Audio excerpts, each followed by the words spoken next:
हमारा देश संविधान से चल रहा है, यह साजिशों का शिकार बन चुका है। ये बादशाह रवि को जमानत देते हुए पटियाला हाउस कोर्ट के में टूल किट मामले में कहा, जिस टूल किट की बात की जा रही है उसका किसी तरह की हिंसा से कोई संबंध नहीं। अदालत ने अपने फैसले में कहा कि देशद्रोह का मामला सिर्फ सरकार के टूटे क्रूर पर मरहम लगाने के लिए नहीं थोपा जा सकता है। पंजाब के वोटर्स को हिंदू और सिखों के बीच में विभाजित करने का यह साजिश थी भाजपा सरकार की। मैं दूसरे को गोई उन पर जो यौन शोषण का मुकदमा बनाया गया वो साजिश के तहत बनाया गया था।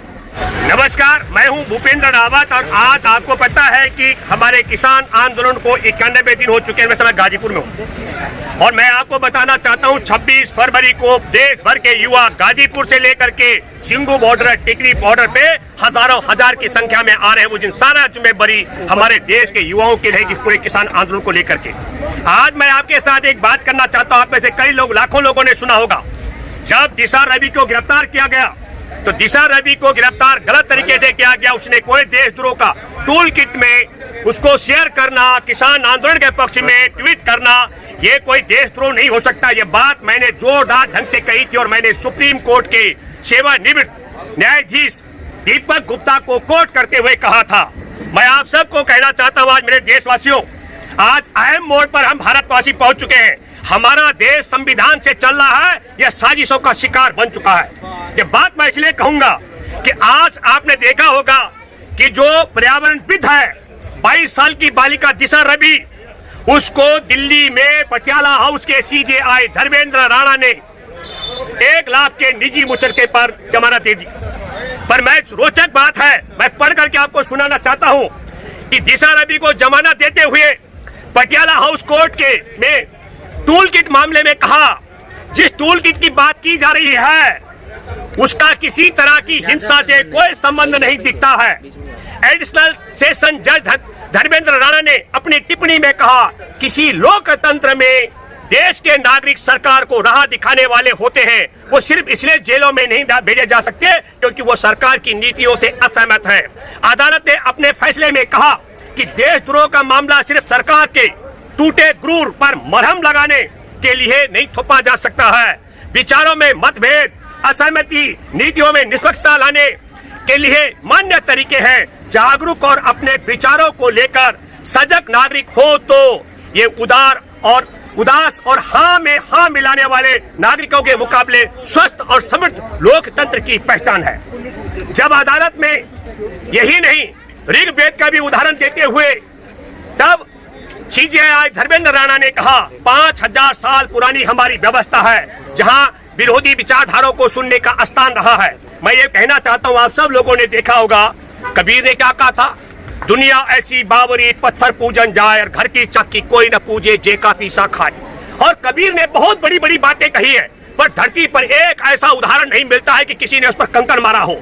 और यहाँ हमारे देश में जुलाई से हमारे किसान लड़ रहे हैं और संविधान दिवस 26 नवंबर से खुले आसमान के नीचे आपने देखा 0 डिग्री तापमान से लेकर अब गर्मी आ चुकी है।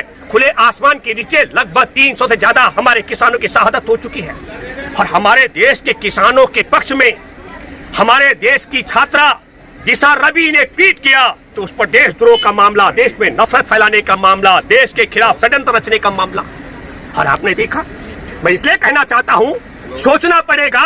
ये जो मैंने आपको सीजेआई धर्मेंद्र राणा की जिक्र करते हुए कहा, उन्होंने जो जमानत देते समय सुनाया, हमारा देश संविधान से चल रहा है कि साजिश से। मैं यह दावे के साथ मैं कह सकता हूं कि संघ परिवार के आने के बाद हमारा देश संविधान से कम और साजिश से ज्यादा चलाया जा रहा है। ये साजिश नहीं है तो और क्या। हमारे किसान आंदोलन को पहले बदनाम करने के लिए कहा गया ये खालिस्तानी है, पाकिस्तानी है और माओवादी है और तमाम प्रकार के टैग लगाए गए। और यही नहीं, मैं दूसरी बात कहना चाहता हूँ, देश और दुनिया से जो समर्थन हमारे किसान आंदोलन को मिल रहा था उससे निपटने के लिए, उस पर विराम लगाने के लिए दिशा रवि पर मुकदमा बनाया गया। 4 फरवरी को साजिश मैं कह रहा हूं, एक दुनिया का समर्थन, देश का समर्थन युवाओं का मिलना बंद हो जाए उसके लिए मुकदमेबाजी शुरू हुई और तारीख चुनी गई 13 फरवरी को, क्योंकि 14 फरवरी को पंजाब में चुनाव थे नगर निगम के, तो नगर निगम के चुनाव में वोट हासिल करने के लिए दिशा रवि जो बेंगलोर में पली बड़ी है, वहां की छात्रा है, उसका पंजाब से कोई लेना देना नहीं है, उसको जबरदस्ती खालिस्तान से जोड़ा जा रहा था ताकि वोटर्स को, पंजाब के वोटर्स को हिंदू और सिखों के बीच में विभाजित करने का यह साजिश थी भाजपा सरकार की। मैं दूसरा जिक्र करना चाहता हूं, मैं इसलिए कह रहा हूं कि साजिश है कि संविधान से चल रहा है। आप सबको मालूम है कि हमारे देश में गृह मंत्री की कुर्सी पर बैठा शख्स जो तड़ी पार रह चुका है, जो सजा सुनाने वाले जस्टिस लोया जो सीबीआई के विशेष जज थे, संदिग्ध परिस्थिति में मारे गए। ये साजिश था कि षड्यंत्र। मैं आपको बताता हूं, संवैधानिक तौर पर सुप्रीम कोर्ट में बैठे जो जज है मुख्य न्यायाधीश, उन्होंने भी कहा, जो पहले के मुख्य न्यायाधीश थे रंजन गोगोई, उन पर जो यौन शोषण का मुकदमा बनाया गया वो साजिश के तहत बनाया गया था। तो यौन शोषण का मुकदमा साजिश के तहत बनाया जाता है, जस्टिस लोया साजिश के तहत मारा जाता है। हमारे देश में किसान आंदोलन 66 साल चले, तब पहली बार 2013 में उचित मुआवजे का अधिकार, पारदर्शी तरीके से भूमि अधिग्रहण, पुनर्वास और पुनर्स्थापना विधेयक 2013 का पारित हुआ था। और आपको मालूम है कि जब मोदी की सरकार बनी 26 मई 2014 को, तो उनके पहले ग्रामीण विकास मंत्री गोपीनाथ मुंडे से पूछा गया था, ये पूछा गया था कि नया कानून जो बना 2013 का, इसका आपकी सरकार क्या करेगी। 29 मई को उन्होंने कहा हमारी सरकार लागू करेगी, और 3 जून को साजिशन कार तेज चल रही थी और कैबिनेट मंत्री गोपीनाथ मुंडे से बैठे थे, और ड्राइवर ने ब्रेक मारा और मंत्री मर जाता है। ये साजिश थी। जस्टिस लोया का मामला साजिश थी। पुलवामा में 40 जवान, हमारे देश के खुफिया एजेंसी की रिपोर्ट थी कि जवानों पर हमला हो सकता है, सरकार ने उसकी अनदेखी की। सुप्रीम कोर्ट और उसके अलावा उनके जो आला अधिकारी थे, अधिकारियों ने कहा जवानों को जिंदा पहुंचाने के लिए, सुरक्षित ले जाने के लिए जहाज दे दो, उसकी आनाकानी की गई। और तीसरी बात, जिस रोड पर चलना सुरक्षित नहीं था, 3700 जवानों को एक साथ शामिल सड़कों पर उतारा गया चलने के लिए, ये साजिश थी। मैं ये कहना चाहता हूं कि पुलवामा में भी खुफिया एजेंसी की रिपोर्ट को दरकिनारा करके, अधिकारियों की मांग पर जहाज न दे करके जवानों को मराने की साजिश थी ताकि लोकसभा का चुनाव जीता जा सके। मैं कहना चाहता हूं आपके माध्यम से कि एयर स्ट्राइक 14 फरवरी को जवानों की शहादत होती है, आज तक उनको शहीदों का दर्जा नहीं मिला, उनके परिवारों का उनको पैसा नहीं मिला, जो मुआवजे की रकम, बीमे की रकम है, मोदी सरकार ने कंपनी को जमा नहीं कराई थी। आज भी उनके परिवार के लोग एक एक दाने दाने के लिए मोहताज हो रखे हैं। और क्या होता है, 26 फरवरी को एयर स्ट्राइक करनी होती है, और हमारे देश का एक एंकर है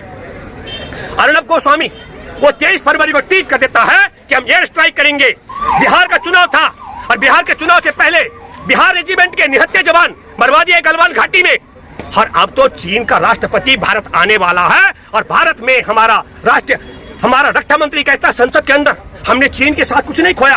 अरे तुमने क्या खोया मूर्ख, हमारे देश के 21 जवानों की शहादत हुई है, हमारी सीमा का हमारा भूगोल बदल गया। मैं ये बात इसलिए कहना चाहता हूँ, दिशा रवि को गिरफ्तार करने की साजिश, हमारे किसान आंदोलन को बदनाम करने की साजिश, जस्टिस लोया की हत्या करवाने की साजिश, पहले ग्रामीण विकास मंत्री 2013 में बने, 66 साल बाद बने, भूमि अधिग्रहण कानून को लागू करने की बात करने वाले केंद्रीय ग्रामीण विकास मंत्री गोपीनाथ मुंडे की हत्या कराने की साजिश, पुलवामा में जवानों को मरवाने की साजिश, और हमारे देश में अभी पंजाब के नगर निगम चुनाव में हिंदू और सिख कराने की साजिश इन कोरोना काल के अंदर, जब सरकार ताले में बंद थी, जब अदालत ताले में बंद थी, जब रेल पर ताले थे, उद्योग पर ताले थे, व्यापार पर ताले थे, तब देश को पालने वाले किसानों को बर्बाद करने के लिए साजिश के तहत 3 काले कानून लाए गए। हमारे खाद्यान्न, खेत और खलियान को राष्ट्र और बहुराष्ट्रीय कंपनियों के हवाले गिरवी रखने के लिए इस काले कानून को वापस लिया जाए, और न्यूनतम समर्थन मूल्य की गारंटी का कानून बनाया जाए। जिस तरीके से पंजाब के किसानों को 1850 रुपए क्विंटल मिलता है मक्का का कीमत, पूरे देश के किसानों को ये बिहार बनाना चाहते हैं। ये चाहते हैं जैसे मंडी व्यवस्था बिहार की खत्म कर दी, पूरे देश में मोदी सरकार और संघ परिवार की सरकार पूरे भारत को बिहार की तरह मंडी व्यवस्था को खत्म करना चाहती है। और हमारे तमाम करोड़ों किसान चाहते हैं कि जैसी मंडी व्यवस्था हरियाणा पंजाब की है, पूरे देश में ऐसी मंडी व्यवस्था कायम होनी चाहिए। मैं आप सबों से अपील करता हूं कि पंजाब और हरियाणा की तरह पूरे देश की मंडी व्यवस्था को बनाने के लिए पूरे युवा, और खास करके अभी युवाओं, 26 फरवरी को तमाम जहां हमारे धरने चल रहे हैं, वहां पर आपने बड़ी संख्या में पहुंचना है। उसी की अगुवाई और संचालन सारी जिम्मेदारी आपकी है। धन्यवाद। जय हिंद, जय जवान, जय किसान।